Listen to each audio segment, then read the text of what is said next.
বিন্টি, বলছি আজ তো পেঁচু ভূতের জন্মদিন।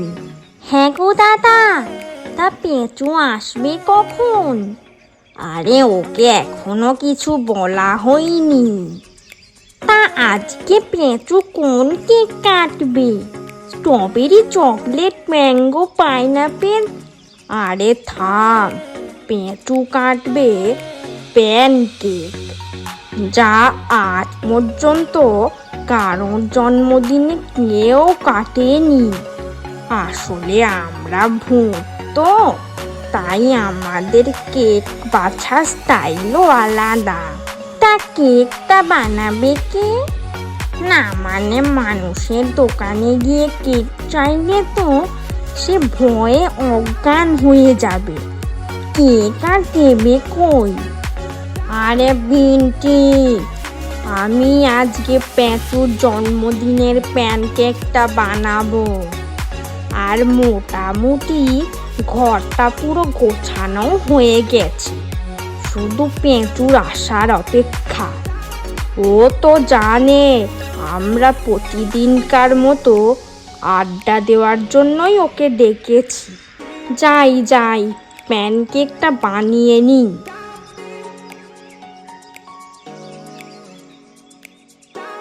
কই গেলি তোরা সব? এ কি, ঘর ফাঁকা কেন? তোরা গেলি কই? সারপ্রাইজ! আমার জন্য তোরা এত কিছু করেছিস? আরে আজকের দিনে কেউ কাঁদে নাকি পাগল? আর তাছাড়া ভূতেদের জন্মদিনও হয়। আর তোর বয়স হতে চলেছে 126 বছর, কারণ তুই মারা গেছিলি 70 বছরে। হিসাব করে তাই হচ্ছে। আরে পেঁচু, দেখ পিছনে ফিরে, ওই যে প্যানকেকটা রাখা, ওটা আমি বানিয়েছি নিজে হাতে। খেয়ে বলবি কেমন হয়েছে।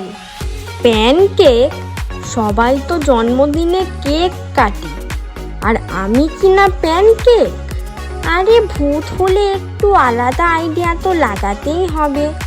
তুই তো আর মানুষ না যে মানুষদের মতো কাজ করবি। আরে সবাই চলে আয়, এবার প্যানকেকটা কাটি। Happy birthday to you, happy birthday to you, happy birthday to Penchu, happy birthday to you.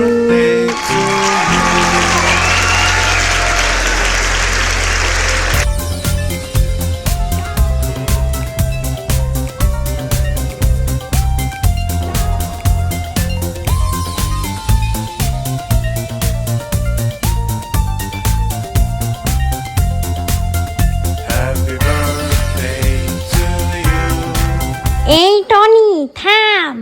কি হয়েছে মা? আরে এত জোরে গান চালালে পৃথিবী তো কেঁপে যাবে। আওয়াজটা একটু আস্তে কর বাবা।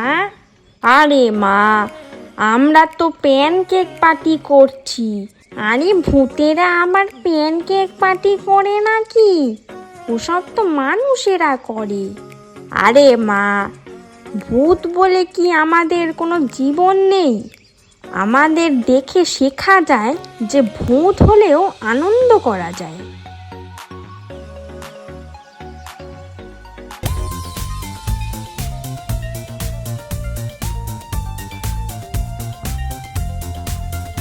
আমরা সবই ঠিক করলাম, শুধু গানটা জোরে চালিয়েছিলাম। দেখুন, এখন কম করে দিয়েছি। তাই আপনাদেরও বলছি, গান চালান, আনন্দ করুন, কিন্তু গানটা একটু আস্তে চালান। আর হ্যাঁ, সব পরিস্থিতিতেই হেসে থাকুন, সে আপনি মানুষ হন কিংবা ভূত।